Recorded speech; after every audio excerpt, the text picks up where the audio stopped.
हाँ जी स्टूडेंट्स, अज आप सैक्शन ए का 3rd लैसन स्टार्ट कर रहे हैं। Thinking out of the box, literal thinking. पहला बेटा जो इस टाइटल है ये वाले लैसन का, इसका मीनिंग दसदी है मैं तुहानूं। थिंकिंग आउट ऑफ बॉक्स और लिटरल थिंकिंग का मीनिंग होंदा है कुछ अलग सोचना, कुछ नवा सोचना। मीनस कि जो हुण तक किसी भी प्रॉब्लम का जो सल्यूशन हो सकता, लॉजिकल जो सल्यूशन हो सकता है, उस तो कुछ डिफरेंट सल्यूशन किसी प्रॉब्लम नूं सॉर्ट आउट करने लई सोचना, उन्होंने बोलते हैं lateral thinking. Many years ago, in a small Indian village, a farmer had the misfortune of owing a large sum of money to a village moneylender. ਤਾਂ ਜੋ ਇਹ ਵਾਲੀ ਸਟੋਰੀ ਹੈ, ਇਸ ਦੇ ਵਿੱਚ ਬਹੁਤ ਸਾਲ ਪਹਿਲਾਂ ਦੀ ਗੱਲ ਹੈ। ਇੱਕ ਵਿਲੇਜ ਦੇ ਵਿੱਚ ਇੱਕ ਫਾਰਮਰ ਰਹਿੰਦਾ ਸੀ, ਜਿਹਦੀ ਬਦਕਿਸਮਤੀ ਸੀ ਕਿ ਉਹਨੇ ਇੱਕ ਸ਼ਾਹੂਕਾਰ ਤੋਂ ਬਹੁਤ ਸਾਰਾ ਪੈਸਾ ਉਧਾਰ ਲਿਆ ਹੋਇਆ ਸੀ। ਮਨੀ ਲੈਂਡਰ मतलब ਸ਼ਾਹੂਕਾਰ। The money lender, who was old and ugly, fancied the farmer's beautiful daughter. और जो मनी लैंडर सी, ओल्ड सी, बुढ़ा सी और अगली सी, बदसूरत सी, वो हमेशा उस फार्मर की जी एक ब्यूटीफुल डॉटर सी उहदे बारे सोचता रहिंदा सी, उहदे सपने लैंदा रहिंदा सी। So he proposed a bargain. He said he would forego the farmer's debt if he could marry the farmer's daughter. So उसने एक बारगेन करने बारे सोचा, एक डील करने बारे सोचा। उन्हें कहा भी मैं फार्मर का जिहड़ा कर्ज है, जो उन्हें मेरे तो पैसा उधार लिया हुआ है, उन्होंने मैं माफ़ कर दूँगा। नाल कंडीशन की रखी है, जे उसकी मैरिज फार्मर की ब्यूटीफुल डॉटर के नाल हो जाती है। Both the farmer and his daughter were worried by the proposal. जो ये वाला प्रपोजल फार्मर और उसकी बेटी के अगे रखा गया, तो दोनों फादर और डॉटर बहुत टेंशन के विच हुए। So the cunning moneylender suggested that they let providence decide the matter. So उस मनी लैंडर ने, जोड़ा कि बड़ा कनिंग सी, उसने सुजैसट किया, सुजैशन दिता कि क्यों ना इस गल नूं परमात्मा के उपर छड़ दिता जाए। He told them he would put a black pebble and a white pebble into an empty money bag. तो उस मनी लैंडर ने उन्होंने कहा कि मैं तुहाडे नाल एक game खेलूँगा।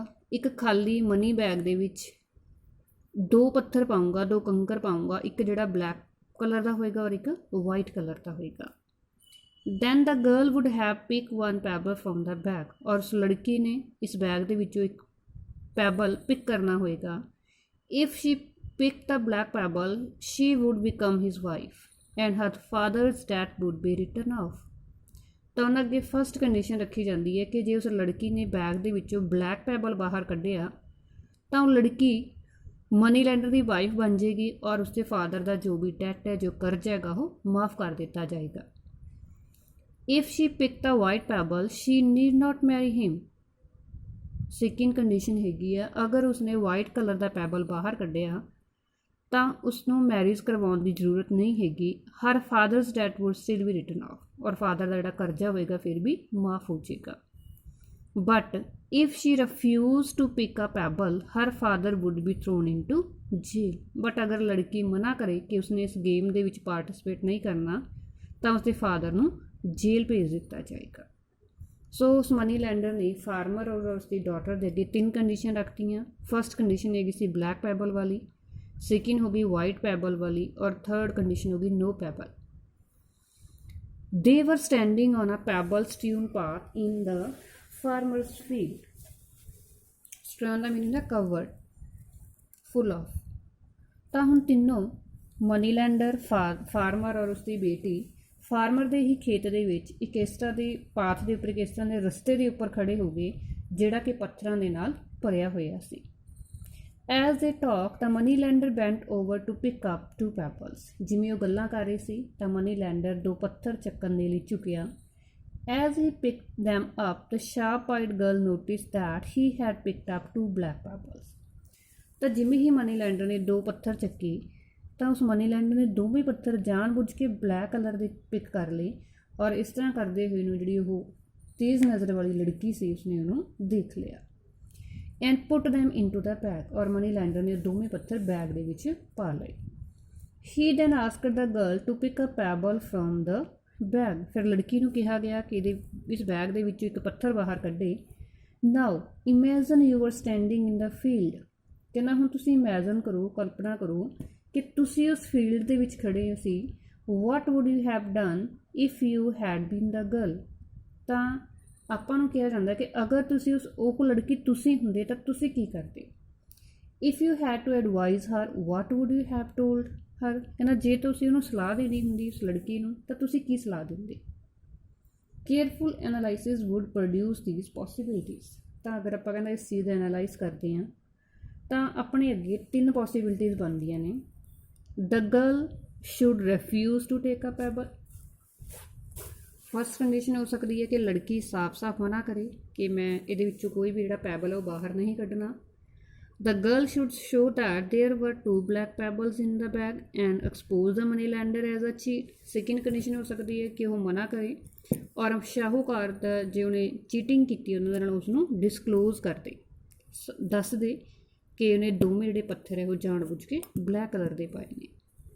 The girl should pick a black pebble and sacrifice herself in order to save her father from death and imprisonment. Imprisonment ਹੁੰਦੀ ਹੈ ਜੇਲ੍ਹ। ਨੈਕਸਟ ਕੰਡੀਸ਼ਨ ਬਣ ਸਕਦੀ ਹੈ ਕਿ ਉਹ ਲੜਕੀ ਚੁੱਪਚਾਪ ਉਸ ਬੈਗ ਦੇ ਵਿੱਚੋਂ ਇੱਕ ਬਲੈਕ ਪੱਥਰ ਬਾਹਰ ਕੱਢੇ ਔਰ ਆਪਣੇ ਫਾਦਰ ਨੂੰ ਉਸ ਕਰਜ਼ੇ ਤੋਂ ਬਚਾ ਲਏ ਔਰ ਜੇਲ੍ਹ ਜਾਣ ਤੋਂ ਬਚਾ ਲਏ। ਠੀਕ ਹੈ ਜੀ, ਵੱਧ ਤੋਂ ਵੱਧ ਇਹੀ 3 ਸੋਲਿਊਸ਼ਨ ਹੋ ਸਕਦੇ ਉਸ ਲੜਕੀ ਦੇ ਕੋਲ। ਠੀਕ ਹੈ, ਅਗਰ ਉਹ ਪਹਿਲੀ ਸਿਚੁਏਸ਼ਨ ਦੇ ਵਿੱਚ ਜਾਂਦੀ ਹੈ ਕਿ ਉਹ ਮਨਾ ਕਰਦੇ ਕਿ ਮੈਂ ਇਸ ਦੇ ਵਿੱਚੋਂ ਕੋਈ ਵੀ ਪੈਬਲ ਬਾਹਰ ਨਹੀਂ ਕੱਢਣਾ, ਤਾਂ ਕੀ ਹੋਏਗਾ, ਮਨੀ ਲੈਂਡਰ ਗੁੱਸੇ ਹੋਏਗਾ ਔਰ ਕੀ ਹੋ ਸਕਦਾ ਹੈ ਉਹ ਆਪਣੇ ਫਾਦਰ ਤੋਂ ਫਿਰ ਤੋਂ ਪੈਸੇ ਮੰਗਣਾ ਸਟਾਰਟ ਕਰ ਦੇਗਾ। ਸੈਕਿੰਡ ਕੰਡੀਸ਼ਨ ਹੈ ਜੋ ਅਗਰ ਉਹ ਡਿਸਕਲੋਜ਼ ਕਰਦੀ ਹੈ ਕਿ ਉਹ ਚੀਟ ਹੈਗਾ, ਫਿਰ ਵੀ ਦੋਵੇਂ ਜਣੇ ਫਸਦੇ ਹੈ ਤਾਂ ਵੀ ਸ਼ਾਹੂਕਾਰ ਨੇ ਉਹਨਾਂ ਦਾ ਕਰਜ਼ਾ ਮਾफ़ ਨਹੀਂ ਕਰਨਾ। ਤੀਜੀ ਕੰਡੀਸ਼ਨ ਦੇ ਵਿੱਚ ਉਹਨੂੰ ਕਿ ਆਪਣੇ ਆਪ ਨੂੰ ਸੈਕਰੀਫਾਈਸ ਕਰਨਾ ਪੈਣਾ ਹੈ, ਉਸ ਓਲਡ ਔਰ ਅਗਲੀ ਮਨੀ ਲੈਂਡਰ ਦੇ ਨਾਲ ਮੈਰਿਜ ਕਰਵਾਉਣੀ ਪੈਣੀ ਹੈ। ਸੋ ਤਿੰਨੇ ਹੀ ਸਿਚੁਏਸ਼ਨ ਦੇ ਵਿੱਚ ਜੋ ਉਹ ਲੜਕੀ ਬੁਰੀ ਤਰ੍ਹਾਂ ਫਸੀ ਹੋਈ ਹੈ। Take a moment to ponder over the story. Ponder over ਹੁੰਦਾ ਸੋਚਣਾ ਡੀਪਲੀ। ਕਹਿੰਦਾ ਇੱਕ ਪਲ ਲਓ, ਇੱਕ ਮਿੰਟ ਲਓ ਔਰ ਇਸ ਸਟੋਰੀ ਬਾਰੇ ਸੋਚੋ। The above story used both the hope that it will make us appreciate the difference between lateral thinking and logical thinking. ਕਹਿੰਦਾ ਆਪਾਂ ਇਸ ਗੱਲ ਦੇ ਵਿੱਚ ਉੱਪਰ ਦੀ ਸਟੋਰੀ ਨੂੰ ਰੀਡ ਕਰਨ ਤੋਂ ਬਾਅਦ ਆਪਾਂ ਨੂੰ ਇਸ ਗੱਲ ਲਈ ਕਨਵਿੰਸ ਕਰਦੀ ਹੈ ਸਟੋਰੀ ਕਿ ਆਪਾਂ ਲੌਜੀਕਲ ਥਿੰਕਿੰਗ ਔਰ ਲੇਟਰਲ ਥਿੰਕਿੰਗ ਦੇ ਵਿੱਚ ਫ਼ਰਕ ਸਮਝ। The girl's dilemma cannot be solve with traditional thinking. ਕਿਉਂਕਿ ਜੋ ਲੜਕੀ ਦੀ ਪ੍ਰੋਬਲਮ ਹੈ ਉਹਨੂੰ ਆਪਾਂ ਟ੍ਰੈਡੀਸ਼ਨਲ ਥਿੰਕਿੰਗ ਦੇ ਨਾਲ ਸੋਲਵ ਨਹੀਂ ਕਰ ਸਕਦੇ। ਟ੍ਰੈਡੀਸ਼ਨਲ ਥਿੰਕਿੰਗ ਕਿਹੜੀ ਹੋਗੀ, ਉੱਪਰਲੇ 3 ਸੋਲਿਊਸ਼ਨ ਜੋ ਆਪਾਂ ਉਹਨੂੰ ਦੇ ਸਕਦੇ ਹਾਂ, ਜੋ ਕੋਈ ਵੀ ਨਾਰਮਲ ਇਨਸਾਨ ਉਸ ਪ੍ਰੋਬਲਮ ਦੇ ਬਾਰੇ ਸੋਚ ਸਕਦਾ ਹੈ। Logical thinking, think of the consequences if she choose the above answers. ਕਹਿੰਦਾ 3 ਕੰਡੀਸ਼ਨ ਦੇ ਵਿੱਚ ਤੁਸੀਂ ਕੰਸੀਕੁਐਂਸ ਸੋਚ ਕੇ ਦੇਖੋ, ਰਿਜ਼ਲਟ ਸੋਚ ਕੇ ਦੇਖੋ ਕਿ ਅਗਰ 3 ਸਿਚੁਏਸ਼ਨ ਦੇ ਵਿੱਚੋਂ ਕੁਝ ਵੀ ਉਹ ਅਪਲਾਈ ਕਰਦੀ ਹੈ ਤਾਂ ਕੀ ਹੋ ਸਕਦਾ ਹੈ। What would you recommend a girl to do. ਤੁਸੀਂ ਲੜਕੀ ਨੂੰ ਕੀ ਕਰਨ ਲਈ ਸਲਾਹ ਦੇਵੋਗੇ। This is the what the girl actually did. ਕਹਿੰਦਾ ਹੁਣ ਉਹ ਪੜ੍ਹੋ ਜੋ ਉਸ ਲੜਕੀ ਨੇ ਕੀਤਾ। The girl put her hand into the money bag and drew out a pebble without looking at it. ਲੜਕੀ ਨੇ ਕੀ ਕੀਤਾ, ਉਸ ਬੈਗ ਦੇ ਵਿੱਚ ਹੱਥ ਪਾਇਆ, ਬਿਨਾਂ ਦੇਖੇ ਉਸ ਬੈਗ ਦੇ ਵਿੱਚ ਇੱਕ ਪੱਥਰ ਬਾਹਰ ਕੱਢਿਆ। she fumbled and let it fall into the pebble stream where it immediately became lost among all the other pebbles। ਤਾਂ ਲੜਕੀ ਕਨਫਿਊਜ਼ ਹੋਈ, ਉਹਨੇ ਜਾਣਬੁੱਝ ਕੇ ਉਸ ਪੱਥਰ ਨੂੰ ਨੀਚੇ ਸੁੱਟਿਆ ਜਿੱਥੇ ਬਹੁਤ ਸਾਰੇ ਪੱਥਰ ਸੀਗੇ ਔਰ ਉਸੇ ਟਾਈਮ ਜਿਹੜਾ ਉਹ ਪੱਥਰ ਸੀ ਬਾਕੀ ਪੱਥਰਾਂ ਦੇ ਵਿੱਚ ਗੁੰਮ ਹੋ ਗਿਆ। Oh how clumsy of me she said. ਪਰ ਲੜਕੀ ਨੇ ਕੀ ਕਿਹਾ, ਕਹਿੰਦੀ ਮੈਂ ਕਿੰਨੀ ਸੈਂਸਲੈਸ ਹਾਂ, ਮੈਂ ਕਿੰਨੀ ਬੇਵਕੂਫ ਹਾਂ। But never mind, but mind ਨਾ ਕਰੋ। If you look the bag for one that's left you will be able to tell what pebble I pick. ਕਹਿੰਦੀ ਇਸ ਦਾ ਸੋਲਿਊਸ਼ਨ ਹੈਗਾ, ਮੈਂ ਇੱਕ ਪੱਥਰ ਬਾਹਰ ਕੱਢਿਆ, ਇੱਕ ਹੀ ਪੱਥਰ ਗੁੰਮ ਹੋਇਆ, ਦੂਜਾ ਪੱਥਰ ਤਾਂ ਬੈਗ ਦੇ ਵਿੱਚ ਹੈਗਾ। ਆਪਾਂ ਉਸ ਦਾ ਕਲਰ ਦੇਖ ਕੇ ਇਮੈਜਨ ਕਰ ਸਕਦੇ ਹਾਂ, ਸੋਚ ਸਕਦੇ ਹਾਂ ਕਿ ਮੈਂ ਕਿਸ ਕਲਰ ਦਾ ਜਿਹੜਾ ਪੱਥਰ ਹੈ ਉਹ ਬਾਹਰ ਕੱਢਿਆ ਹੋ ਸਕਦਾ ਹੈ। Since the remaining pebble is black. Obviously ਜਿਹੜਾ ਅੰਦਰ ਪੈਬਲ ਸੀ ਉਸਦਾ ਕਲਰ ਬਲੈਕ ਸੀ। It must be assume that she pick the white one. ਤਾਂ ਅਜ਼ਿਊਮ ਕੀ ਕੀਤਾ ਗਿਆ, ਕੀ ਮੰਨ ਲਿਆ ਗਿਆ ਕਿ ਲੜਕੀ ਨੇ ਕਿਸ ਕਲਰ ਦਾ ਪੱਥਰ ਬਾਹਰ ਕੱਢਿਆ ਹੋਣਾ ਹੈ, ਵਾਈਟ ਕਲਰ ਦਾ। क्योंकि मनी लैंडर ने यही कहा सी कि मैं 2 पत्थर पाऊँगा बैग दे विच, एक ब्लैक होगा एक वाइट होगा। लड़की तो एक पत्थर बाहर गुम हो गया, तो आप अंदरले पत्थर तो इमैजिन कर सकते हैं, सोच सकते हैं कि दूजा पत्थर किस कलर का हो सकता सी। सो ही इस लड़की ने किया, उहदे तो एक पत्थर उन्हें बाहर कढ़िया तो अंदर ब्लैक पत्थर रह गया। कि ओबीअसली आप वो तो देख के जज कर सकते हैं कि किहड़ा पत्थर बाहर गया। इट मीनस वाइट कलर का जिहड़ा पैबल है वो मैं बाहर कढ़िया होना। Since the money lender did not admit dishonesty, so इत्थे मनी लैंडर दे विच इन्नी हिम्मत नहीं सी कि अपनी बेईमानी नूं, अपनी डिसऑनेस्टी नूं एडमिट कर सके, मन सके। The girl change what seemed an impossible situation into extremely advantageous one. So इस लड़की ने की किया, जो सिचुएशन उहदे लई इंपॉसिबल बनी हुई सी उसनूं उहने अपने फायदे दे लई यूज़ कर लिया। What does this story teach us, कहना इस स्टोरी तो आप की सीखिया है। Is it that the most complex problem do have a solution, कहना की आप ये सीखिया कि हर एक प्रॉब्लम चाहे किन्नी भी कॉम्पलैक्स क्यों ना होवे उहदा सोल्यूशन जरूर हुंदा है। It is only that we don't attempt to think in that direction, कहना प्रॉब्लम की हुंदी है सिर्फ यही है कि आपां जिस साइड ते सोल्यूशन हुंदा है आपां उस साइड ते सोचदे ही नहीं आ। It teaches us to think out of box और थिंक लेटरली, कहना एक्चुअली आपां नूं ये स्टोरी सिखाउंदी है कि आपां नूं जो अपने कोले मतलब सोल्यूशन हो सकते हैं उस तो कुछ हट के सोचना चाहिए, कुछ अलग सोचना चाहिए। क्योंकि जो सोल्यूशन आपां सोच रहे सी उन्हां तिन्नां सिचुएशन दे विच लड़की बुरी तरह फस गई सी। ना तो वो अपने आप नूं बचा सकती सी, ना अपने फादर नूं बचा सकती सी। सो उस लड़की ने की कीता, लेटरल थिंकिंग यूज़ की, मीनस कि अपने दिमाग नूं थोड़ा जिहा होर तेज किया, होर उहदा अलग सोल्यूशन सोचिया, जिहदे नाल ओह खुद भी बच गई, उन्होंने भी मैरिज नहीं करवानी पई उस शाहूकार दे नाल, और नाल ही उसने अपने फादर नूं भी बहुत औखी जिहड़ी सिचुएशनस उहदे विचों बचा लिया। सो बेटा यही हुंदी है लेटरल थिंकिंग। हुण आपां नूं अगे डेफिनेशन दित्ती हुई है, वट इज़ लेटरल थिंकिंग, कि आपां कह रहे हैं कि इस लड़की ने लेटरल थिंकिंग यूज़ की है कि है lateral thinking. Lateral thinking is creative और non linear thinking. Lateral thinking creative मतलब कुछ नवा सोचना, नॉन लीनियर मीनस के जो हुण तक सोचते आए हैं लोग जिस प्रॉब्लम का सोल्यूशन उस तो कुछ अलग सोचना। It is thinking different, you doing something different, कुछ अलग सोचना, कुछ अलग करना। Something that might be quite novel, novel मीनस new, नवा, एंड अनकन्वेंशनल इन नेचर, कुछ इस तरह का काम करना, कुछ इस तरह का सोल्यूशन लभना जो बिल्कुल नवा होवे। अनकन्वेंशनल मीनस के जो हुण तक जी मतलब जो सोल्यूशन आपां नूं मिलदे आए, जो धारनावां हुण तक बनी हुई ने उस तो अलग होना।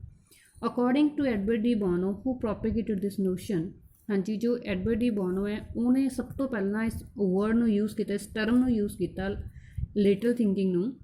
Intelligence is a potential that all of us have and thinking is a skill to use that potential well, कहना इंटैलीजेंस ही की है, एक पोटेंशियल है, एक स्टैमिना है जो अपने सारिਆਂ ਦੇ अंदर हुंदा है, और थिंकिंग की है, एक कला है, एक स्किल है जो आपां नूं सिखाउंदी है कि आपां अपने पोटेंशियल नूं, अपनी इंटैलीजेंस नूं किद्दां यूज़ करना है।